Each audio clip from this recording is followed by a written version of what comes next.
Tetapi yang diwaspadai, nasionalisme kita udah luntur. Gitu. Ini berbahaya sekali. Karena salah satu menyebabkan bangsa mati ini, kalau terjadi pertentangan di internal anak bangsa sendiri. Gitu. Dan ini sudah pada puncaknya. Jadi kadang-kadang saya sedih kalau ikut acara untuk menyanyikan lagu Indonesia Raya. Tanah airku yang mana sebenarnya itu kan. Iya. Jadi ini semuanya karena apa? Karena terjadi kudeta konstitusi. Kudeta konstitusi. Ya. Maka kalau politik TNI itu negara dan setianya kepada negara, kapan mengkudeta? Kalau pemerintah sudah melanggar ideologi atau mengganti ideologi Pancasila dengan ideologi yang lainnya itu. Iya.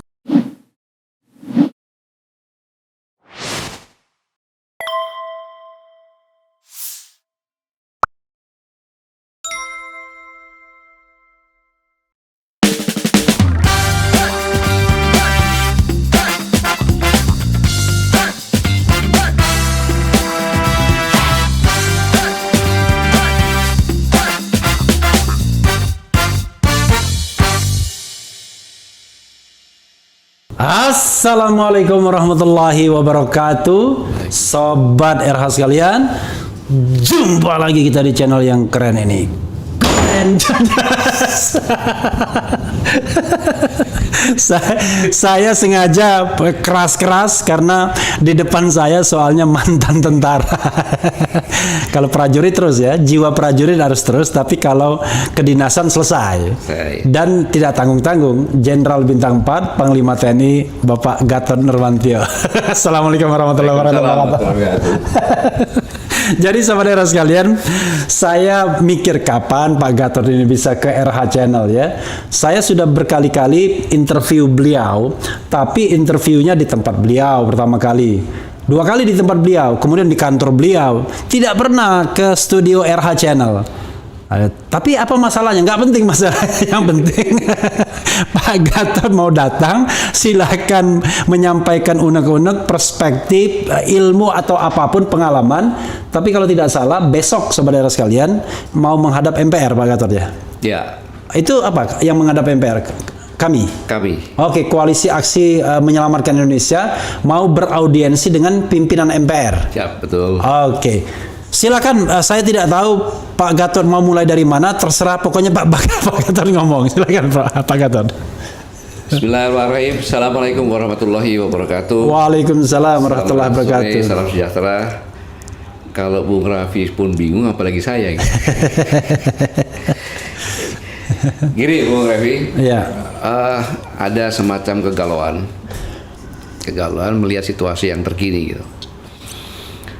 Sama-sama kita ketahui bahwa nuansa kebatinan pendiri bangsa itu merasa bahwa sebagai bangsa yang jajah sekian lama itu terhina, rendah, dan tidak punya inisiatif apapun juga. Gitu.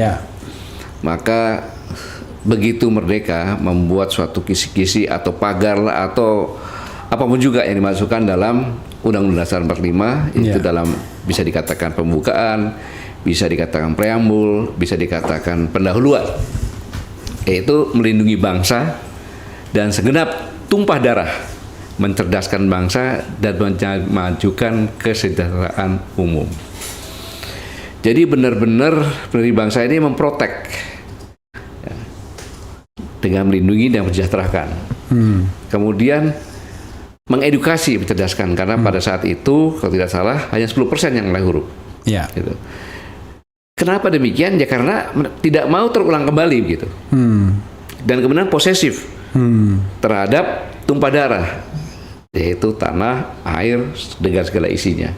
Karena itu adalah modal suatu bangsa untuk bisa berjalan ke depan adalah rakyatnya dan modal sumber daya alamnya. Rakyatnya, tanah airnya, dan penguasanya pastinya ya. Ya, itu kalau suatu bangsa, tapi itu. Nah, Bung Karno pernah mengatakan bahwa bangsa itu adalah hasrat untuk bersatu. Kondisi saat ini dengan kejadian-kejadian yang terakhir sangat mengkhawatirkan. Jadi nasionalisme Dan Conscription mengatakan antara lain matinya sebuah bangsa Ya. itu kalau ada konflik di internal kita sendiri gitu, Ya. di anak bangsa sendiri gitu. Nah, sehingga tumbuhlah nasionalisme ini, dan ini terbukti.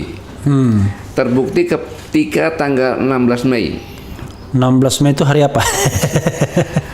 Pada saat itu ada seorang warga negara Indonesia, ya, disertai dengan dokumen resmi yang disepakati secara internasional, paspor, Ya.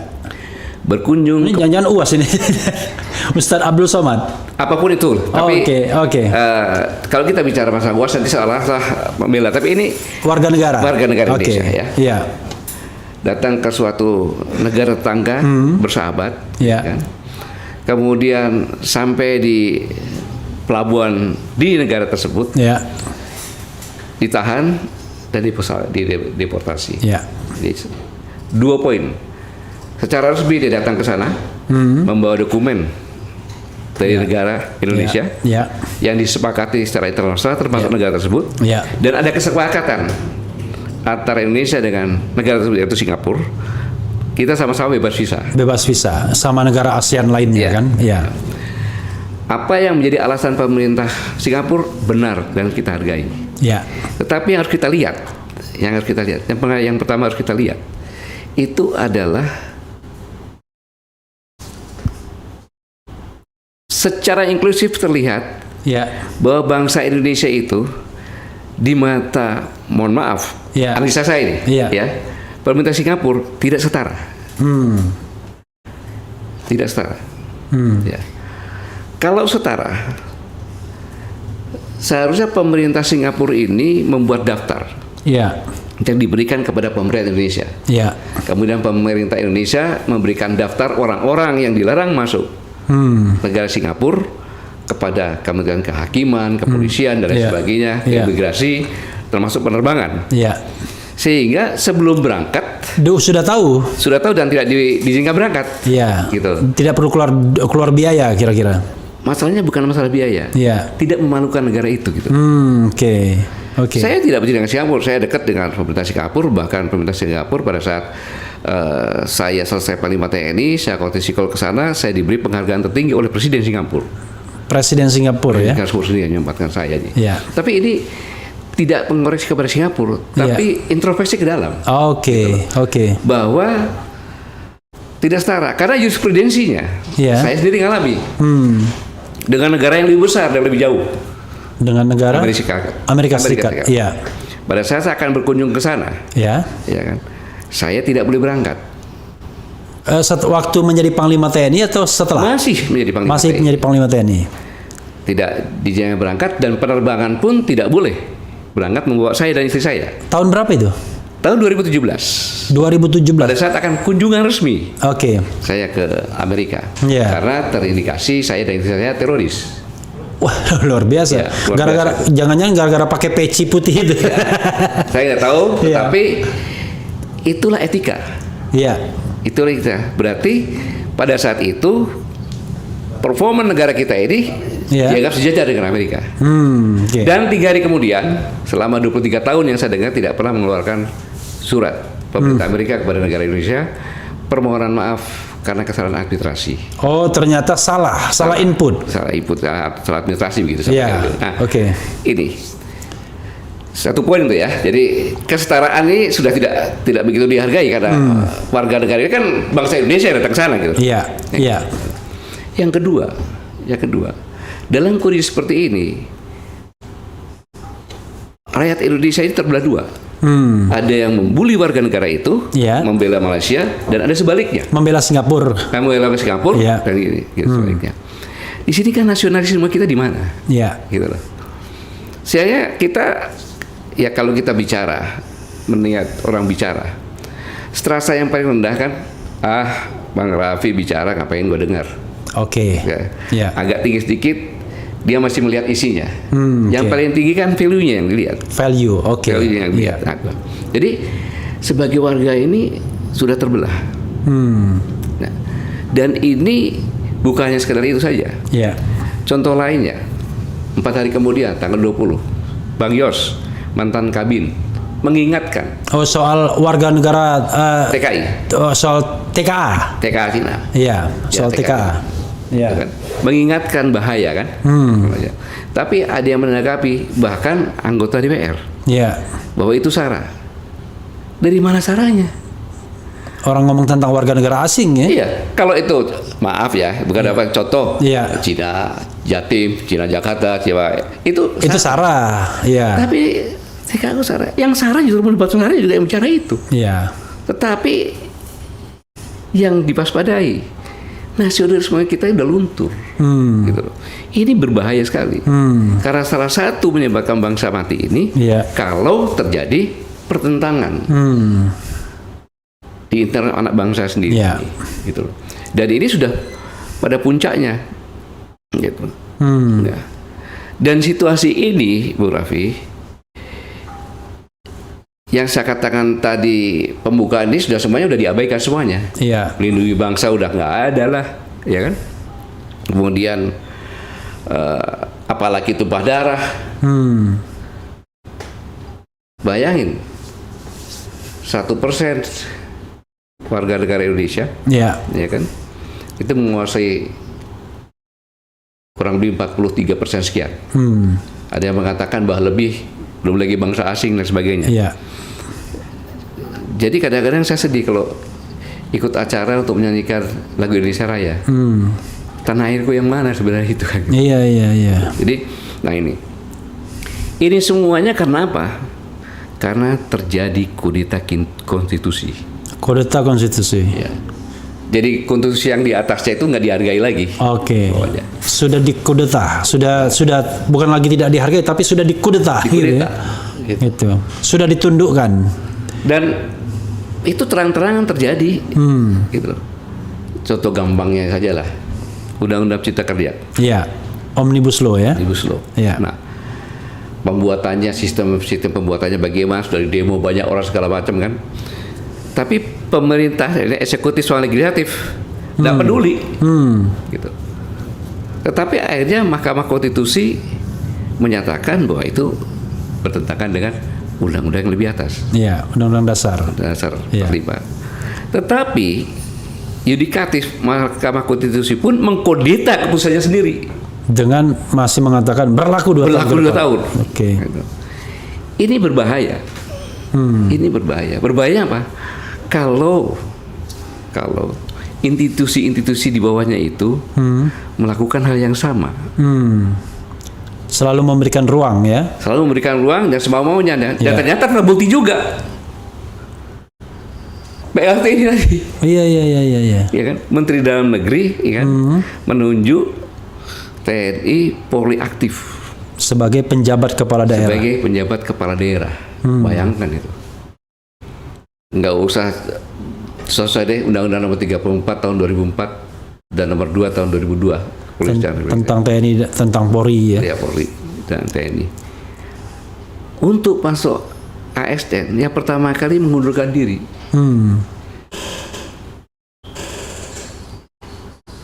Yang dibolehkan jabatan-jabatan di institusi tertentu. Yang sudah disebut dalam undang-undang Dalam ya. undang-undang, gitu. Mahkamah Agung katanya. Ya. Sebagai hakim militer kan. Lemhanas, Lemhanas, Basarnas, kemudian Bakamla, Kemhan. ya Kemhan, Iya. otomatis lah itu ya. Iya. Jadi itu. Mahkamah Konstitusi pun sudah menegaskan. Ya. tapi berjalan saja gitu kan. Nah, ini kalau diikuti oleh institusi-institusi yang lainnya lagi, yang lebih berbahaya lagi, kan? Ini bisa ngambil orang semau-maunya nanti. Hukum pidana yang nggak dicuekin aja dulu sekalian. Iya, Ambil. iya, iya, Ya iya. kan? Contohnya, akhirnya kembali lagi seperti KUHP lagi, seperti zaman Belanda lagi, Iya. pengakuan paling atas. Kan bisa, pengakuan kan bisa diplesetkan. Iya, iya. Bisa direkayasa. Saya contohnya saya, kan gitu. Kalau Idul Fitri, Idul Adha kan sholat Id di tempat saya kan, masyarakat sekitarnya ada datang kan gitu. Iya. Ya kadang-kadang adalah makanan, ada sekedar uang, Iya. gitu kan. Tiba-tiba di situ ada mantan teroris. Iya, iya. Kemudian entah berapa bulan kemudian dia tertangkap lagi dengan aksi teroris lagi. Iya. Pernah dibiayai oleh saya teroris. Karena ngasih amplop waktu Idul Fitri. Bisa aja jadi seperti itu. Wah, ini bisa juga ke saya nih. Orang datang sudah mengaku insaf, ya kan? Kemudian kita wawancarai, tiba-tiba bikin kejahatan lagi. Berat juga. Tapi kalau koruptor nggak diapa-apain tuh. Ada podcast sama calon koruptor, besok ditangkap. Cuek aja gitu. Ini yang saya katakan, ini bisa terjadi seperti itu. Iya. Apabila sejak awal kita tidak ingatkan terus anak bangsa ini. Iya. Bahwa dampak dari itu sangat luar biasa. Dan ini dicontohkan oleh suatu negara yang paling tua saya pikir di semangkuk di dunia ini. China. Gitu. Di mana ada dinasti Qin. Dinasti? Qin. Dinasti King. Qin, bukan King. Qin. Ada dua, ada Qin, ada King. Iya, oke. Itu kalau nggak salah 2021 sampai hanya 2006. Hanya 15-16 tahun. Oke. Padahal lainnya kan ratusan tahun. Iya. Karena itu, bilang 200 tahun lebih. Dijajah nggak bisa merdeka. Manusia baik dan meta perjuang dibuktikan adalah bahwa perjuangan itu mulai dari Sabang sampai Merauke ada pahlawan semuanya. Gitu. Tetapi begitu kita bersatu hanya 4 tahun berjuang. Gitu. Sudah itu pecah. Yang lama perjuangan yang lama adalah setelah kita merdeka, Iya. menyatukan, mengintegrasikan bangsa ini gitu. Oke, maksudnya setelah 4 tahun itu setelah 45 ya? Ya, kan 28 dulu. Ah ya 28. 28, Iya. ya kan 28. Dari 28 ini, kalau Iya. kita hitung 28 hanya 17 tahun. Iya. Tapi mulai perjuangannya itu kan 4 tahun. Iya, iya, iya. Sejak Jepang Masuk 41. ya sampai dengan merdeka itu kan 4 tahun yang 4 tahun. Setelah itu maksudnya setelah kita bersatu, Iya. ternyata lebih mudah mencapai Lebih mudah kemerdekaan. mencapai. Nah, ini kan sebenarnya semacam sejarah yang mengingatkan bahwa kita sudah punya modal sebagai bangsa yang baik. Iya. Orang yang baik-baik, kemudian mempunyai mental pejuang, Iya. ya kan? Dan sudah bersatu. Ini dikoyak-koyak. Harusnya kita sadar bahwa ini adalah proksi juga, Iya. gitu loh. Sampai sekarang orang mengatakan cebong, orang mengatakan Kampret. ada mengatakan kampret, kan gitu. Harusnya mulai sejak sekarang ini, mari kita sama-sama hilangkan itu semuanya. Karena di seluruh dunia, bangsa yang paling majemuk itu ya Indonesia ini. Iya, iya, Gitu. iya. Kalau kita mengutamakan perbedaan, tinggal itu waktu aja kita selesai sebagai bangsa ini. Gitu. Iya. Seharusnya perbedaan itu kita kikis, ya, dengan mengutamakan kesamaan. Iya. Pasti ada perbedaan nantinya. Iya. Tetapi perbedaan yang kodrati. Iya, yang sifatnya kodrat ya. Oke. Ya saya kodrat itu memang Iya. lu keriting, lu Iya. lurus kayak Iya, gitu. iya, iya, iya. Itu kan ciptaan Tuhan, nggak bisa Iya, diapa-apain iya, kayak gitu. iya. Nah itu. Ini yang harus sama-sama pikirkan. Mungkin saya sarankan sekarang kalau ada orang yang ngomong cebong, ada orang ngomong kardun, itu bagian dari pada proksi atau orang yang kualitasnya rendah, ya kan, yang tidak tahu bahwa bangsa ini kalau terpecah itu akan hancur. Oke. Kata-kata proksi itu mengandaikan bahwa ada kekuatan asing gitu ya. Dan kemudian kekuatan asing itu ada agennya di sini begitu, Pak Gatot maksudnya. Ya, jadi gini, Bung Raffi, bahwa sejak abad ke-12 Iya. kerajaan Mongolia itu kan sudah mau datang ke sini untuk menguasai kita. Iya, waktu itu utusannya Mengki. Menghi, yang dipotong telinganya itu. Ya. Ya. Itu Mongol itu ya, bukan Cina itu. Mongolia. Iya, Mongolia. Itu, zaman Mongolia. Banyak orang mengatakan Cina itu bukan, itu Mongolia itu. Mongolia. Ya. Terus berturut-turut berapa kali kan. Ras kuning juga, Ya, tapi Mongolia. Terus habis itu China masih di bawah Mongolia waktu itu. Ya. Nah, habis itu baru VOC, Portugis, Ya. kemudian Belanda, Jepang, semuanya mengincar. Kenapa?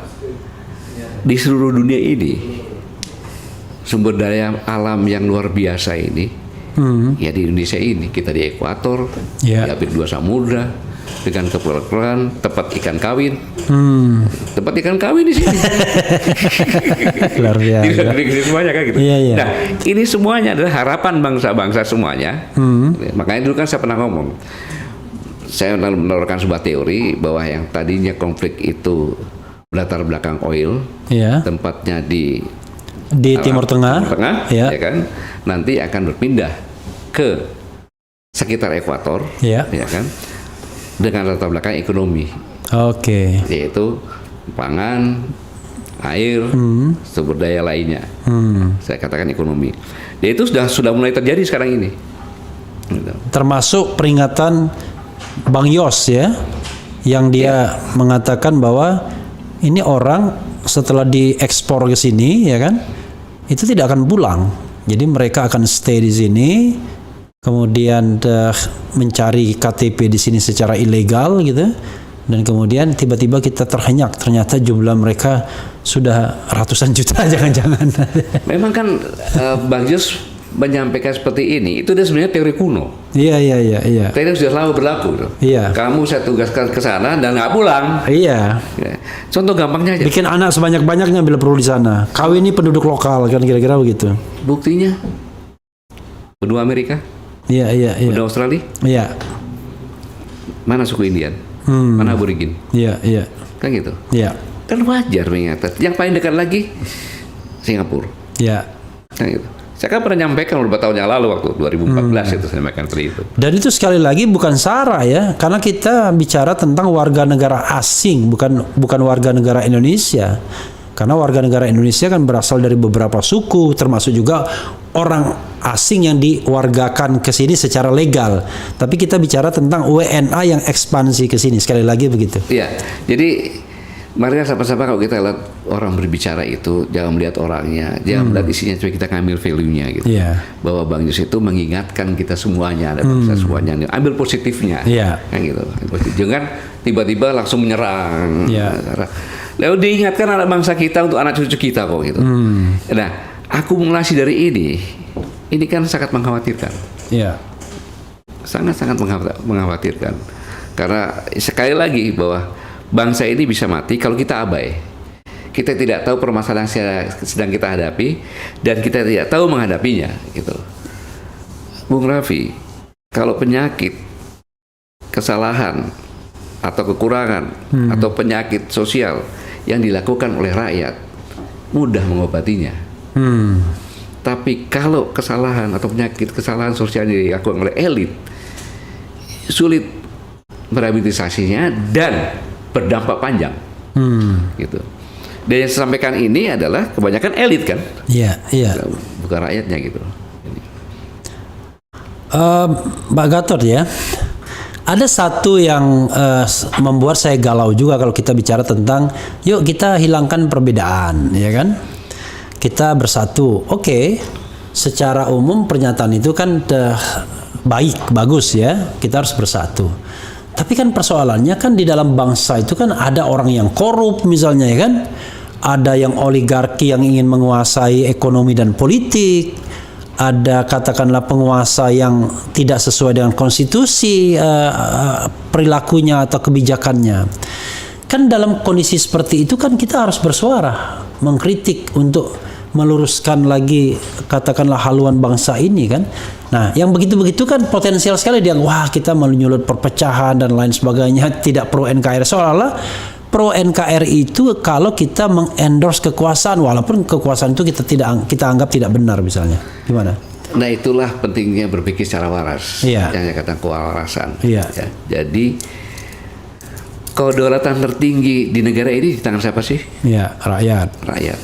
Ketika rakyat melihat, mendengar, mengetahui bahwa ada kekeliruan-kekeliruan yang dilakukan oleh seseorang, mengapa dia tidak boleh bicara? Hak dia kok, kedaulatan di tangan dia kok. Ya. Hak konstitusi dia menyampaikan pendapat di muka umum. Ya. Gitu. Jadi kalau ada korupsi teriakan saja, ya kan? Tetapi janganlah ada kelompok-kelompok. Tapi nggak bisa juga ya. Itu kelompok-kelompok dibayar juga, jadi hidupnya cuma seperti itu, hidupnya dengan dibayar oleh koruptor, dibayar oleh orang yang seperti itu untuk menantang. Iya, itu yang persoalan itu kan. Ya, yang Atau penting. kita jadikan musuh bersama aja yang orang kayak begitu. Ya seharusnya demikian. Iya. Ya, disinilah letaknya apabila aparatur penegak hukum benar-benar sadar, Iya. dia punya jiwa nasionalis dan dia tahu bahwa semua yang terjadi ini, yang dia lakukan sekarang ini adalah untuk anak cucunya, Iya. kehidupan bangsa yang lebih lestari, kan itu. Ini nggak akan masalah sebenarnya, gitu. Nggak ada masalah sebenarnya. Tapi kan kadang-kadang dengan situasi yang sekarang ini, yang waktu di TNI saya katakan bahwa jangan sekali-sekali jadi pelacur politik, itu yang berbahaya. Iya, iya. Akhirnya dia kesampingkan semuanya, seolah-olah dia hidup hanya di alam sekarang ini untuk dirinya sendiri. Ya udah dilakukan itu semuanya. Ya makanya saya kan teorinya kan sederhana. Air sama minyak kan nggak mungkin disatukan. Ya. Orang yang ingin melihat bangsa ini makmur sejahtera nggak mungkin lah bersatu dengan oligarki dan koruptor, kan begitu teorinya. Betul sekali. Jadi yang saya sampaikan kudeta konstitusi ini, Iya. ya kan, dampaknya sangat luas, sangat luas. Iya. Sangat luasnya begini. Akibat ini semuanya, akumulasinya, Ya. sekarang yang mengatur bangsa ini tidak lebih dari 10 orang. Oke. Ketua-ketua partai koalisi Ya. plus presiden. Oke. Apapun bisa dilakukan. Apapun dia bisa lakukan. Udah terbukti. Gitu. Jadi kalau ketua-ketua partai koalisi itu 7 jumlahnya. Ya, Presiden 8. ya. Nggak sampai 10 kan dia bilang. Dan sampai 10. 8. Nah, yang 8 ini kan- kalau ditambah oposisi 10 persis. Ya. Oke. Yang 8 ini melakukan apapun juga sekarang ini sama aja. Kalau itu yang saya sampaikan salah, Menteri Dalam Negeri ditegur dong. Iya, iya, iya, iya, iya. Iya. Kamu salah ini. Nggak boleh seperti ini, kan gitu. Iya. Kondisinya gitu. Nggak mungkin ada undang-undang cipta kerja yang prosesnya seperti itu, kan gitu. Undang-undang Minerba itu yang lebih Minerba, KPK dan sebagainya, Iya. kan gitu.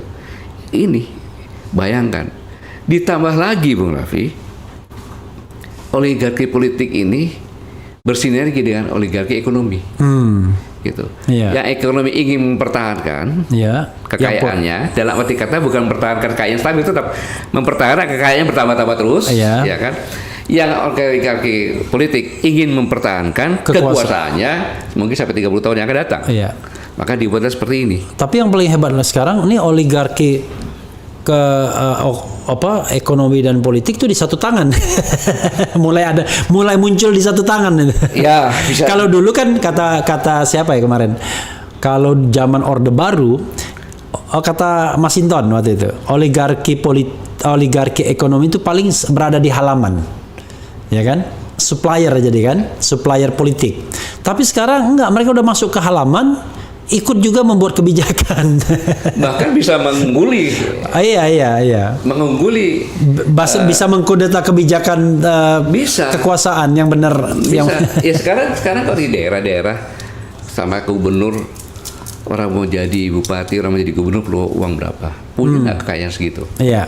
Ada yang bandarin nggak? Iya. Kompensasinya apa? Kan begitu.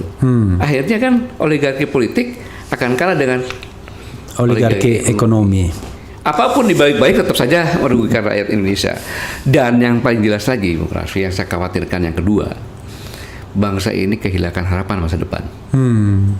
Ada orang mengatakan, oh tahun 45 nanti 2045 kita akan sebagai ekonomi nomor 3 dunia. Ya. Kan, kita begini. Saya bilang kalau kalian pret, saya bilang. Nah, Itu sekarang- kalau lurus gitu ya, kalau sesuai dengan relnya bukan gitu. itu. Gitu. Kita ini sudah kehilangan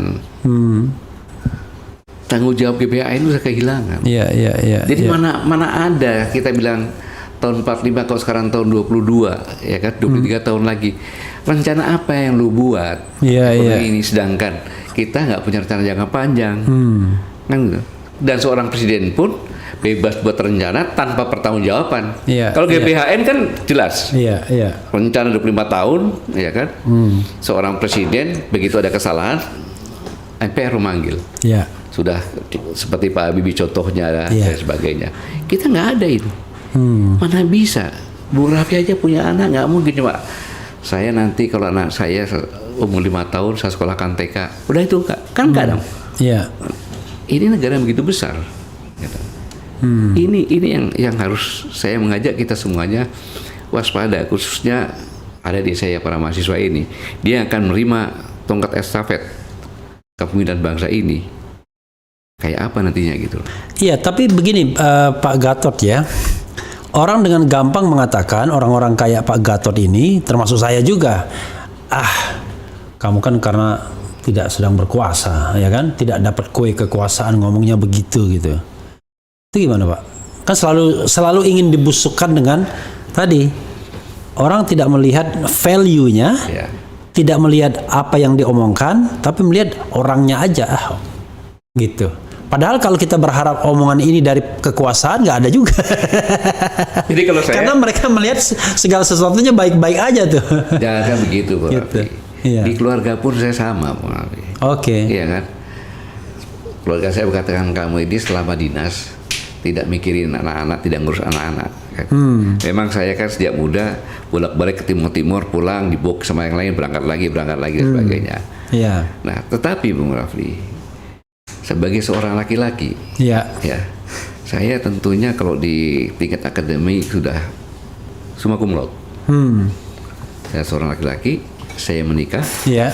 saya punya anak. Summa cum laude waktu Akmil. Bukan, sebagai seorang laki-laki. Oh, oke ya. Iya Summa, kan? iya, oke. Iya. Seorang laki-laki, Iya. saya dewasa, Iya. saya menikah, Iya. ya kan? Kemudian Iya. saya punya anak, Iya. anak saya sekolahkan sampai S2, Iya. karena perjanjian cuma S2, S3 dibayar sendiri kan? Gitu. Oke. Kemudian sudah menikah, sudah punya cucu, yang Iya. laki-laki punya cucu perempuan, yang perempuan punya cucu laki-laki, dan sekarang tambah lagi. Udah paripurna pokoknya. Paripurna lah. Iya.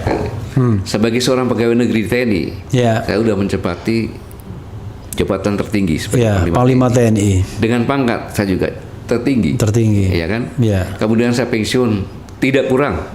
Ya, tidak kekurangan. Iya. Kan itu. Nah, lalu saya bertanya. Kan, merenung, saya kebiasaan merenung, saya bertanya, berkomunikasi dengan diri saya, dengan Tuhan, Iya. dengan batin saya. Sudah diberikan semuanya, apa yang belum? Ternyata saya ingat ada satu yang sangat krusial dan sangat luar biasa. Jadi sambil mengingatkan semua purnawirawan dan TNI juga, Iya. bahwa saya pernah bersumpah Oke. pada tahun 82. Demi Allah saya bersumpah akan setia kepada negara kesatuan Republik Indonesia yang berdasarkan Pancasila dan Undang-Undang Dasar 1945. Itu sumpah itu waktu masuk Akmil atau waktu lulus Akmil? Begitu lulus Akmil disumpah, tapi tidak oke. kata-kata Gatot. Bersediakah saudara-saudara disumpah? Oke. Saudara-saudara bersumpah, Iya. kan kita bersedia. Iya. Dengan cara apa? Ada yang Islam ikuti kata-kata saya Iya. di atas Al-Quran. Jadi itu tidak selesai walaupun saya purna tugas. Iya. Gitu loh. Sampai di mau masuk liang lubur baru itu selesai. Maka begitu yang saya ceritakan tadi saya khawatir, wajar saya bicara. Iya. Tapi tanggapan orang ya biasa-biasa aja. Orang bilang saya gak dapat jabatan. Kita ya yang punya insting, punya naluri, punya tanggung jawab untuk mengingatkan anak bangsa, jalan saja, nggak usah takut. Dibilang apa aja cuek saja. Namanya Iya. orang kan pernyataan mereka kan macam-macam, ya nggak apa-apa, tidak salah juga gitu, Bu. Gitu. Jadi ya acuh saja, jalan Oke. saja gitu kan. Iya. Saya sih sebenarnya juga nggak risau ya Pak Gatot ya. Kalau katakan lagi nih, kita kan menjalankan peran intelektual. Ya. Saya mengatakan tidak hanya intelektual secara horizontal, tapi profetik, tanggung jawab kita sebagai insan ciptaan Allah ya, ciptaan Tuhan. Tapi yang saya galaukan ini adalah kecenderungan pemerintah, penguasa yang bisa menggunakan segala cara untuk dalam tanda kutip mengkandangkan orang-orang yang so-called dianggap kritis ini dengan cara apapun, sehingga saya kemudian bertanya, kok negara ini makin tidak melindungi segenap bangsa ya? Kita tidak minta apa-apa dari negara, ya kan? Tidak minta jabatan, tidak minta kekuasaan, tidak minta uang dari negara. Cuma kita pengen minta kebebasan, dan itu pun bukan minta. Kebebasan itu kan hak kita yang memang sudah diberikan oleh konstitusi, dan penguasa harus tunduk juga pada itu. Jadi penguasa itu kebebasan itu bukan punya dia yang diberikan ke warga negara. Enggak, kewarganegaraan itu sejak dia lahir sudah memiliki yang namanya freedom itu. Kebebasan berkumpul, bersikap, mengeluarkan pendapat sebagai hak asasi manusia yang menjadi hak konstitusional.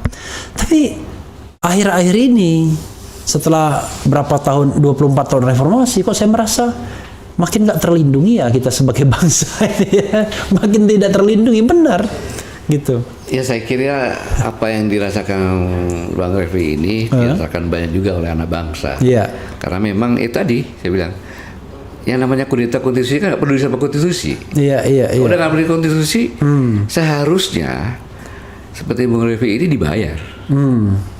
Dibayar, tidak usah, pemerintah ini tidak usah mengeluarkan tim untuk mengoreksi, ya kan? Tetapi dengan adanya seperti ini, broker seperti ini, bisa mendengarkan kan gitu, bisa mendengarkan. Untuk mereka dan pendidikan bagi masyarakat, kan? Ya, gitu. Kan gini Bu Refli, bangsa ini kalau tidak punya kemampuan melestarikan dirinya, hukum rimba akan terjadi. Iya. Siapa yang lebih kuat dia akan menang. Iya. Hukum rimba terjadi itu. Bangsa kita bisa jadi bangsa kelas 2 kayak bangsa embe, bahkan bisa punah. Iya. Gitu loh. Nah, inilah perlunya. Sebenarnya sudah dibuat dalam konstitusi kita. Ya. Ada yudikatif, ada eksekutif, ada legislatif. Ya. Tapi permasalahannya karena sistem oligarki tadi ini, ya kan? Yang eksekutif merangkul yang legislatif, ya kan? Sekarang 82% menjadi satu. Yang satunya ini eksekutif menyelenggarakan penyelenggaraan negara, yang ini mengawasi. Si pengawas ini sudah, walaupun dipilih oleh rakyat, tapi kan ini legislatif ini kan Dewan Perwakilan Partai kan. Iya. DPP. Karena lebih patuh kepada partainya, bukan kepada rakyat yang memilih. Iya. Kita diskusi silakan deh. Kalau ada berani ngomong perintah nggak berani, ada recall. Ya. Pergantian antar waktu. Itu sebabnya. Nah, inilah pengawas. Sudah itu yudikatif pun sekarang jadi satu lagi. Ya. Kan gitu.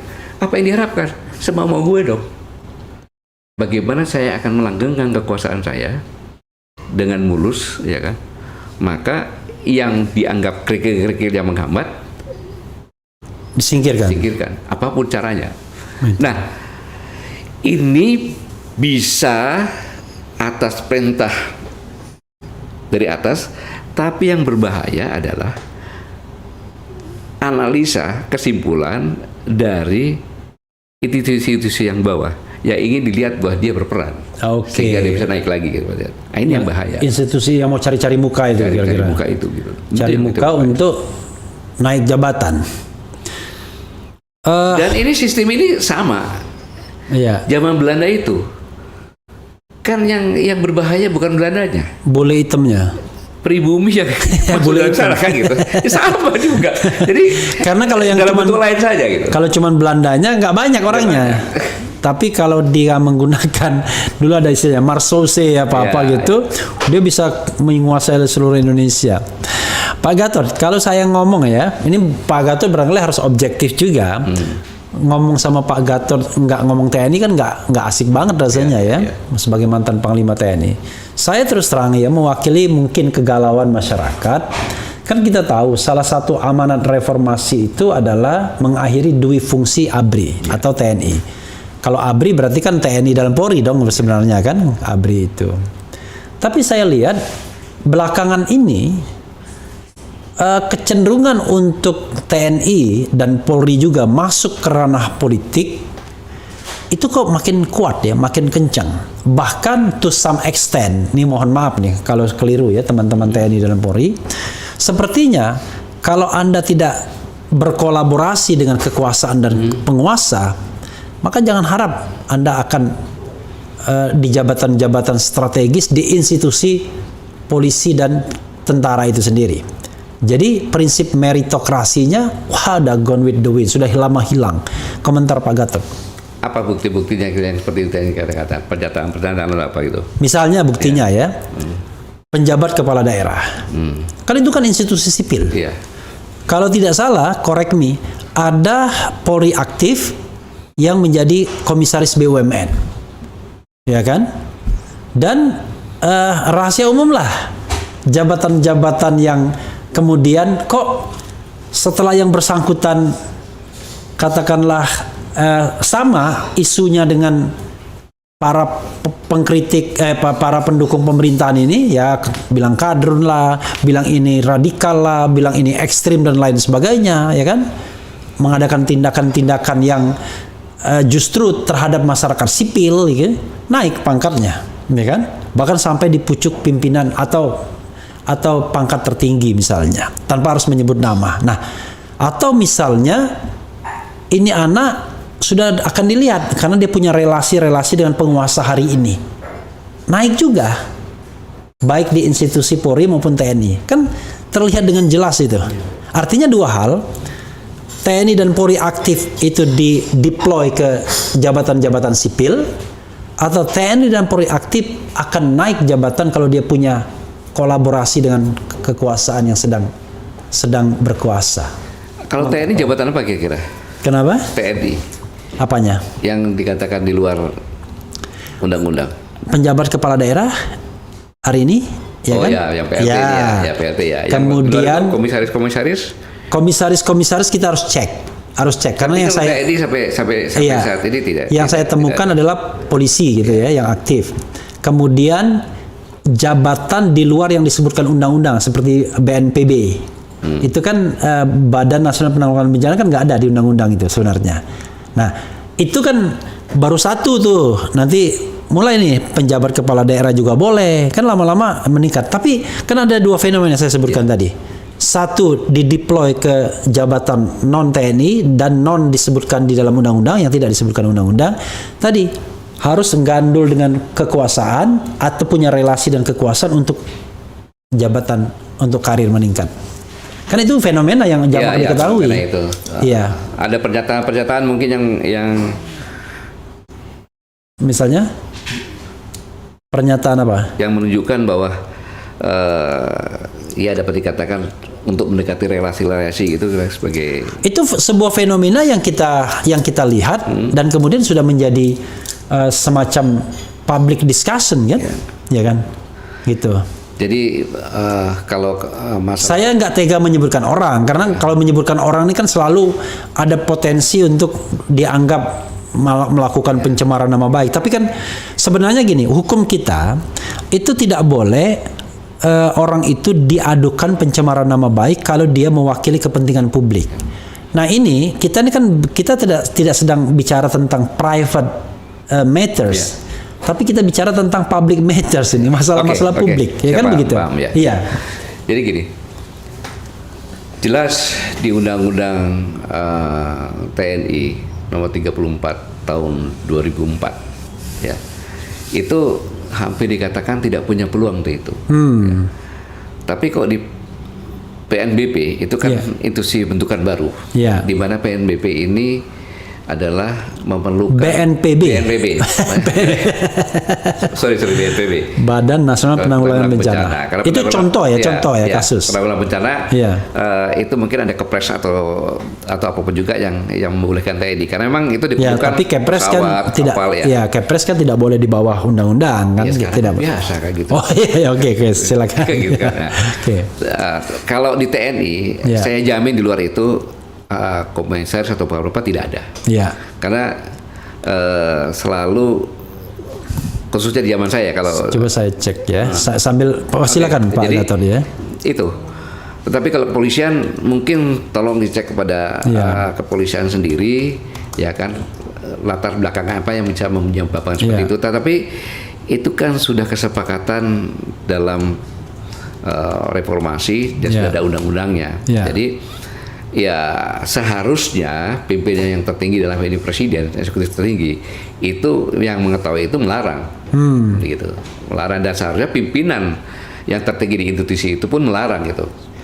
Oke, ini saya kasih contoh nih ya, kan biar tidak fitnah ya, dan juga tidak personal. Saya tidak ingin personal kan kita bicara institusional ya. Misalnya ini ada seorang perwira tinggi TNI AL ya diangkat sebagai komisaris di sebuah BUMN. Ya, Kalau Ada. itu BUMN-nya itu Pindad, Enggak. Kemudian- Non Pindad. Pindad, kemudian Non-Pindad. PT PAL, kemudian Dirgantara. Bukan. Bukan. Oh, itu Itu jadi ini orang ya, dia dideploy dulu kan, jadi dalam kondisi aktif, ya. dia kemudian menjadi pejabat eselon 1 di kementerian. Lalu dia rangkap jabatan sebagai komisaris BUMN. Padahal dia masih aktif karena dia di institusi yang membolehkan TNI aktif. Nah itu dikomisariskan. Itu kan enggak? Di Departemen Pertahanan itu, Bukan. Di Dewan Ketahanan. Dewan Ketahanan. Ya. Gitu. Ya tanyalah di sana. Kalau seandainya Enggak, saya hanya ingin membuktikan Ya, pada Pak Gatot betul. ada, bukan nggak ada. Dan itu suatu hal yang Gitu. Gitu. yang sangat tabu ya. Iya. Sangat tabu. Bahkan sekarang sering saya ditanya, Pak, sebenarnya TNI itu loyalitas harusnya kepada siapa sih? Kan gitu kan ada Iya. itu kan gitu. Jadi, nah ini hal yang perlu saya ingatkan dulu kepada publik, bahwa seandainya TNI itu loyalitas tegak lurusnya kepada pemerintah, Iya. ya, maka pada perang kemerdekaan kedua, di mana pas itu Pak Dirman diajak oleh Bung Karno, ya di sini saja bersama-sama saya, kamu lagi sakit. Iya. Kira-kira bangsa ini dijajah oleh Belanda lagi nggak? Gitu. Ya, lama lah merdeka. Itu satu kan. Iya. Yang kedua, ketiga tahun 64, 65, ya, kalau yang namanya Menteri Angkatan Perang Pak Nasution, kemudian Kepala Staf Angkatan Darat Ahmad Yani. Jenderal Ahmad Yani, kemudian Kepala Cuat Cadangan Umum Angkatan Darat Majen TNI Soeharto, Iya. dan Komandan Resimen RPKAD Kolonel Sarwedi Wibowo. Iya. Itu loyalitas tegak lurusnya kepada pemerintah. Kira-kira kita ini sekarang negara komunis bukan? Ya, mungkin negara komunis. Karena ya oke, ya. Lalu Contohnya begini, Bung Karno ketika proklamasi tidak mengatakan kami negara Republik Indonesia menyatakan dengan ini kemerdekaannya. Tapi Bung Karno mengatakan kami bangsa Indonesia iya. menyatakan dengan ini kemerdekaan. Mengapa bangsa? Iya. Karena baru rakyat Indonesia yang mempunyai hasrat bersatu Iya. dalam bentuk bangsa inilah Iya. yang menyatakan merdeka. Belum punya Negara, belum. belum punya pemerintahan, apalagi Iya. pengakuan. Karena itu yang dideklarasikan bangsa Ya, memang. dan hal-hal yang berkaitan akan diselesaikan dalam waktu yang sesingkat-singkatnya. Nah, setelah itu yang pertama kali dibuat adalah pemerintahnya. Sehari kemudian, ya. Lahirlah Undang-Undang Dasar 1945. Iya. Itu yang mengatur pemerintahan kan, berarti pemerintah udah ada, Iya. gitu kan. Ya, selanjutnya wilayah. Ya. Yang saat didahului oleh Sri Sultan Hamengkubuwono dan Iya. yang lain-lainnya yang mengatakan saya mengakui bahwa presiden yang Iya. kami bersama-sama, tetapi saya menguasai tetap wilayah ini. Iya. Maka sudah ada wilayah. Maka sebenarnya negara ini pemilik sahamnya adalah kerajaan-kerajaan. Seperti itu. Iya. Tanpa itu tidak, gitu loh. Pemilik modal saham tadi ini. Nah, setelah itu, setelah ada rakyatnya, ada Pemerintah, ada wilayah. Pengakuan Palestina, Ya, Pakistan, Mesir mengakui. Nah, itulah. Jadi kalau ada orang yang mengatakan bahwa TNI itu tegak lurusnya kepada pemerintah, mengkerdilkan TNI, polisi aja kepada negara kok. Iya. Makanya sumpah prajurit itu sumpahnya kepada negara, Iya. kayak gitu. Doktrinnya sampai kode etik perwira pun negara. Nggak ada satupun di doktrin TNI yang tahu. Iya. Tidak ada menyebutkan pemerintah, tapi negara. Gitu. Nah, ini perlu diingatkan karena sekarang ini kan seperti Bung Raffi sampaikan kan, mengadakan pendekatan kepada politik, Iya. ya kan. Pak Dirman pernah mengatakan, pelihara TNI, pelihara angkatan perang kita, jangan sampai dikuasai oleh partai politik manapun. Juga ingat bahwa prajurit kita bukan prajurit sewaan, bukan prajurit yang mudah dibelokkan haluannya. Kita masuk dalam tentara karena keinsafan jiwa dan bersedia berkorban bagi bangsa dan negara. Jadi tabu tentara itu berpolitik, politik tentara adalah politik negara, gitu loh. Nah, inilah yang seharusnya diluruskan, disadarkan kepada semuanya, gitu. Jangan menjual institusinya ya, kepada politik manapun juga, gitu. Dan politikus juga, tolonglah kalau ingin selamat ya, jangan ingin selamat bangsa ini ya, jangan menarik TNI maupun Polri kepada politik. Tapi kalau kecenderungan politik sipil untuk menarik TNI itu memang besar, Pak. Kenapa? Karena mereka itu kan kayak kerajaan zaman dulu berperang lawan kerajaan lain, tapi karena nggak mampu kerjasama sama Belanda, kira-kira begitu. Jadi itu ada kecenderungan begitu juga karena dia menganggap bahwa kalau dia di backup oleh TNI, di backup oleh polisi, dia merasa lebih nyaman untuk ngembat orang, kira-kira begitu. Jadi akhirnya menjadi suatu kewajaran begitu ya. Ya. Nah, karena itu disiplin kan harus di TNI dan di Polri-nya, bukan di sipilnya. Ya betul. Makanya gitu. Dulu saya pernah katakan, benar yang saya katakan, jangan sekali-sekali kamu menjadi pelacur politik. Oke. Buat politik. Itu tujuannya kata-kata yang kasar itu bisa dikenang. Iya. Mengapa saya bicara? Saya tidak pernah bicara kasar seperti itu. Iya. Ya karena ini sangat berbahaya. Berbahaya sekali. Saya ingin menyentuh nurani kita ya sebagai bangsa dengan melihat fenomena pertama saja tadi Pak, tentang UAS tadi. Saya juga merasa miris. Saya mengibaratkan kita ini kayak rumah tangga. Rumah tangga itu ada bapak ibu dan katakanlah 2 anaknya misalnya. Anak bapak ini karena melihat anak satunya dia manja. Anak satunya dia perlakukan diskriminatif. Lalu anak yang diskriminatif ini protes kepada bapaknya, kan wajar, ya kan? Kok bapak nggak adil, bapak diskriminatif. Anak yang satunya karena merasa dimanja oleh bapaknya, nimpe kita, ya kan? Oh nggak bener tuh bapak nih, jadi kita ribut di antara keluarga itu, antara bapak sama anak, ya kan? Anak sama saudara. Oke, itu ribut di antara keluarga kita. Tiba-tiba ada tetangga kita bantu anak yang dimanja tadi, ya kan? Atau membenarkan bapak tadi, menyalahkan anak yang didiskriminasi tadi. Saya mengatakan harusnya bapak yang dibantu tadi marah. Ini ya, walaupun dia ini protes saya, ini anak saya. Kamu nggak usah ikut-ikut, kamu orang lain. Kan harusnya begitu tuh. Tapi ini enggak. Justru terkesan, ini mohon maaf nih, ya kan, terkesan seperti Pak Gatot tadi katakan, ini anak yang dimanja oleh negara tadi itu tambah semangat ketika dibantu tetangga untuk ngantem saudaranya, ya kan. Bapak yang tadi diskriminatif, ya kan, yang marah karena dikritik oleh anaknya, tambah cuek, ya kan, membiarkan saja anaknya diantemin oleh tetangga, kira-kira begitu. Kan logikanya di mana itu Pak? Coba komentar Pak. Logikanya adalah bahwa tinggal nunggu saja keluarga itu hancur kan. Dan itu adalah proses yang terjadi ya, pada dinasti-dinasti dulu seperti itu. Gitu.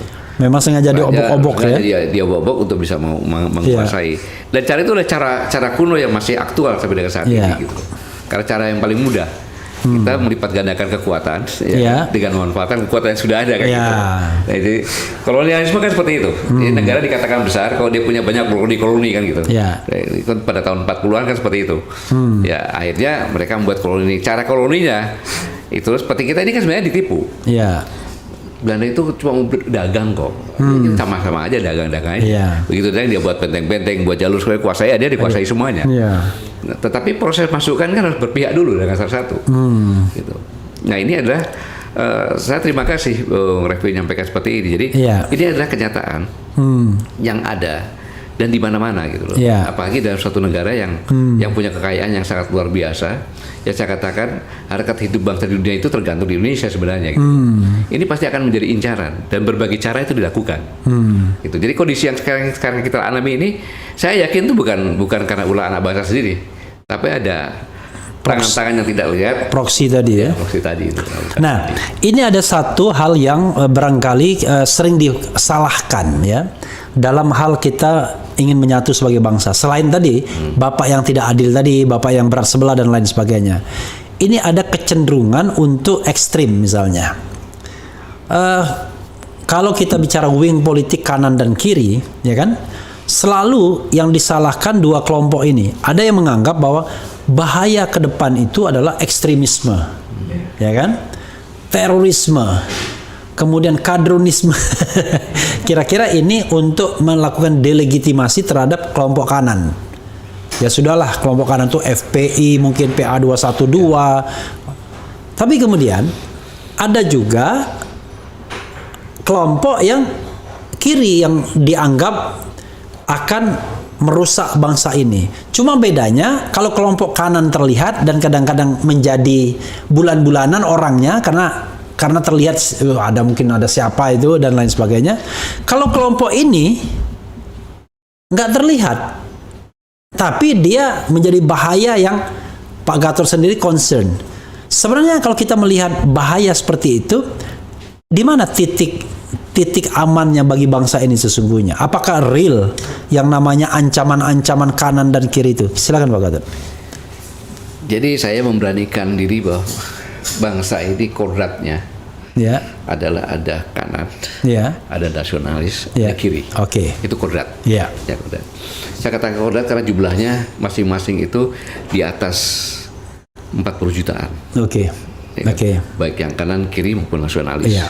Dengan jumlah kita sekitar sekarang 270-an Iya, kayak gitu. iya. Jadi, nah, sekarang ini saya hanya mengingatkan saja bahwa pembiaran perbedaan yang disampaikan Mbak Rafli tadi, Iya. ya, pembiaran perbedaan pendapat aja Ya, tentang masalah-masalah yang fundamental, ini kan fundamental, Iya. kan? Ini adalah suatu kekeliruan yang sangat besar dan sangat luar biasa dan sangat berbahaya terhadap keutuhan bangsa, gitu loh. Jadi saya katakan tadi, marilah kita mengecilkan perbedaan itu, gitu. ya, Nah, saya kata tadi, kecilkan perbedaan itu, ya kan, tonjolkan persamaannya, ya, mau kiri, mau kanan, mau tengah, ya, sama-sama kan tuh bangsa Indonesia, ya. kan itu, sama-sama ingin bangsa ini maju, kan ya, sama-sama ingin bangsa ini damai, Ya, sama-sama ingin bangsa ini sejahtera, ya, dan ujungnya sama-sama bangsa ini akan besar dan lestari, ya. tidak punah karena hukum rimba. Oke, sepanjang dalam wadah negara kesatuan Republik Indonesia dan Pancasila tentunya ya. Ya. Ya, jadi Pancasila ini kalau saya jabarkan, menurut saya itu adalah sebagai kritis Oke. atau cermin Oke. ketuhanan yang Maha Esa. Setiap agama apapun boleh. Ya. Sehingga saya sebagai manusia, kalau saya berbuat salah, berbuat kejahatan apapun, dikritik oleh ketuhanan yang Maha Esa, agama saya ini kan. Iya, iya, Macam iya. kebenaran. Iya. Kemanusiaan yang adil dan beradab. Ya. Itu juga kritik Iya. antar manusia, kamu perlakukan orang lain Iya. secara manusia yang sesungguhnya dan beradab, sampai kepada ke atas, sampai dengan pejabat, sampai dengan presidennya harus melakukan rakyatnya orang yang adil dan beradab. Ya, kemudian dikatakan tadi bahwa bangsa adalah hasrat bersatu. Jadi sehebat-hebatnya anak bangsa, dia orang yang baik-baik, semua berkualitas, mempunyai daya juang yang luar biasa, tetapi tidak bersatu, itu akan hancur. Nah, untuk memelihara ini dalam menyelesaikan suatu musyawarah mufakat, itu dengan musyawarah sehingga tidak ada yang dikalahkan, Iya. gitu. Maka keadilan sosial akan terjadi. Nah, kembali lagi, mari saya mengajak semua anak bangsa, ya kan, perbesarlah persamaan, kurangilah perbedaan-perbedaan tersebut, Iya. ya kan, sampai dengan perbedaan yang kodrati tadi, Iya. yang tidak bisa diadukan lagi. Iya. Gitu. Nah, akhirnya apabila kita bisa ini, kita akan bisa maju lagi bersama-sama. Ya. Saya tidak pernah saya memusuhi anak-anak PKI. Iya. Yang saya ingatkan adalah bahaya seperti ini bisa terulang lagi, kan berbahaya. Iya. Ya, jadi marilah kita berbicara pada alur kebangsaan. Gitu. Ya. Yang saya katakan lagi, berbicara adalah persamaan yang dibicarakan.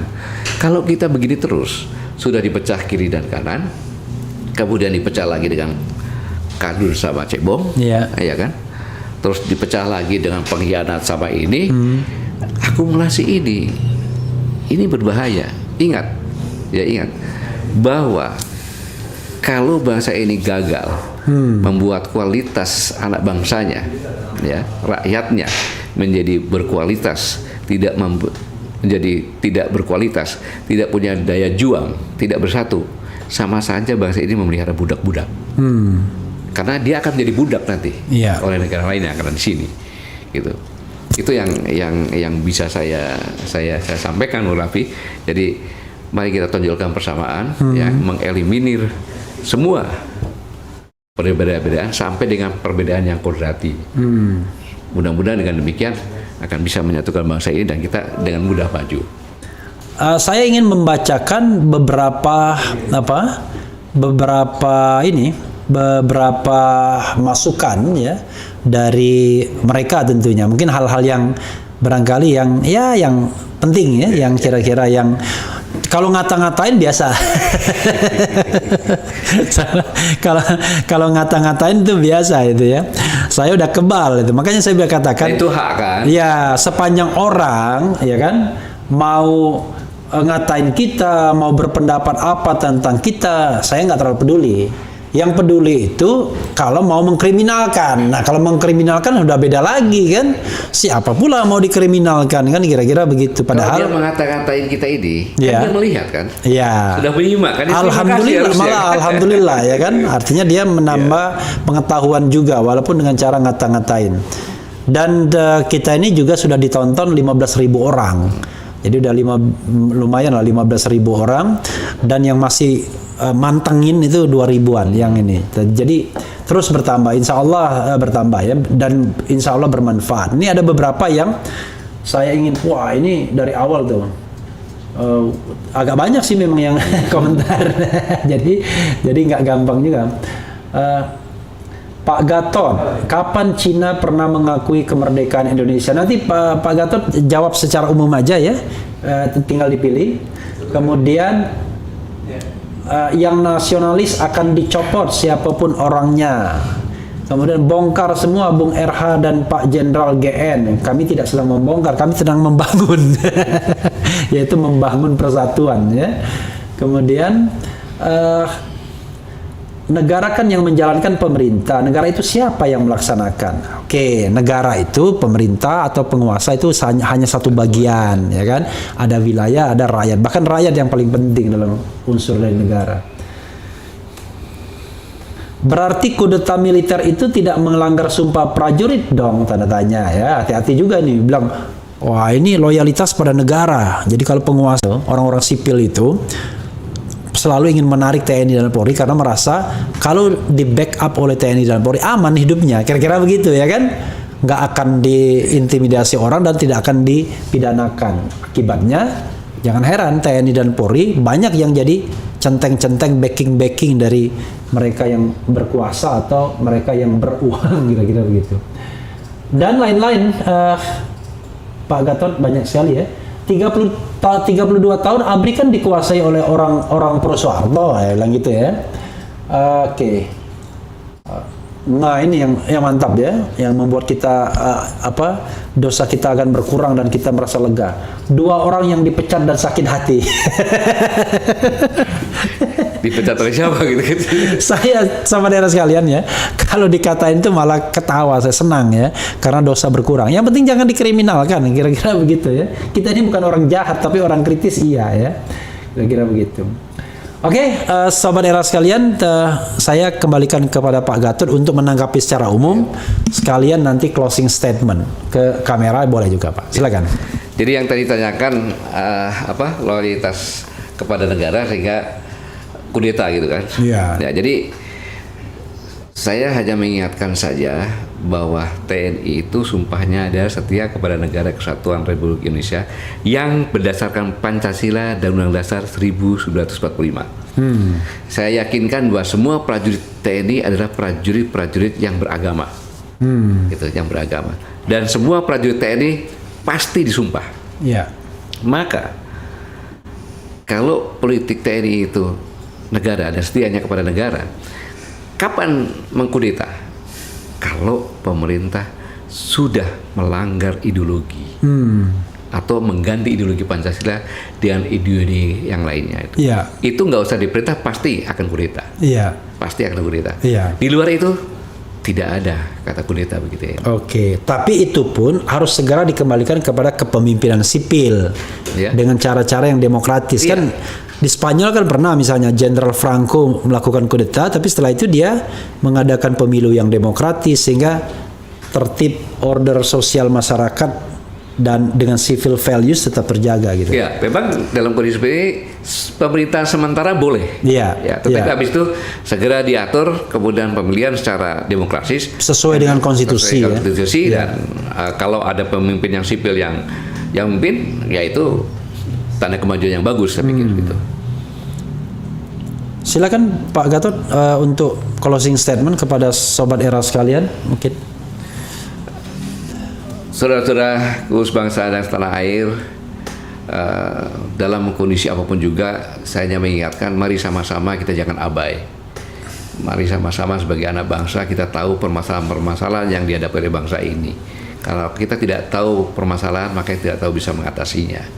Dan permasalahan yang paling krusial yang bisa membuat bangsa ini mati adalah dua, yaitu perpecahan di intern anak bangsa, yang kedua pemerintahan yang tidak berkualitas. Ini akan membuat bangsa ini tidak mempunyai daya saing, dan hukum rimba pasti akan tetap berlaku, yang lemah pasti akan kalah dan bisa punah. Maka saya ajak, kita ini suatu bangsa yang majemuk, yang perbedaannya paling banyak di antara seluruh bangsa-bangsa di dunia. Jadi jangan mengekspos perbedaan, tapi mari sama-sama kita mencari persamaan. Semakin banyak persamaan, semakin pelan-pelan kita mengeliminasi kekurangan atau perbedaan-perbedaan kita sampai perbedaan yang hakiki tidak bisa dirubah, yaitu kodrat. Kalau orang Papua keriting hitam, saya sawo matang, ya kan, kemudian Manado putih dan lain sebagainya, agama pun dan sebagainya. Jadi ingat bahwa bangsa ini untuk bisa maju, modal yang utama adalah rakyat yang baik. Saya yakin bangsa Indonesia adalah rakyat yang baik. Kemudian rakyat yang punya mental pejuang. Saya yakin karena sudah dibuktikan di semua kabupaten dan kota Madia ada Taman Makam Pahlawan. Hanya satu saja kekurangan kita adalah bersatu. Dan kita pernah buktikan dengan bersatu, sejak Sumpah Pemuda kita bersatu, hanya 17 tahun kita bisa merdeka. Jadi marilah kita bersatu, sama-sama membangun. Jangan takut sebagai rakyat pemegang kedaulatan mengkritik, asal gunakan kritik dengan cara beretika berdasarkan konstitusi. Sekali lagi, mari kita bangun bangsa ini, kita siapkan semuanya untuk anak cucu kita yang lebih baik. Terima kasih. Wassalamualaikum warahmatullahi wabarakatuh. Selamat sore, salam sejahtera. Waalaikumsalam warahmatullahi wabarakatuh. Ya, sobat era sekalian, itu tadi dari Pak Gatot Nurmantio, Jenderal TNI Purnawirawan, mantan Panglima TNI. Ya, banyak yang sudah kita bicarakan. Sekali lagi, ada 3 level. Ya, ada yang lihat orangnya, ada lihat pembicaranya, ada lihat value-nya. Kami tidak ingin mendikte mau lihat apanya. Lihatlah semuanya. Lihat orangnya boleh, lihat pembicaranya boleh, lihat values-nya boleh ya. Yang penting adalah kita berusaha untuk memberikan sharing ilmu pengetahuan, pengalaman kepada sobat era sekalian dan kepada siapapun di Republik Indonesia ini.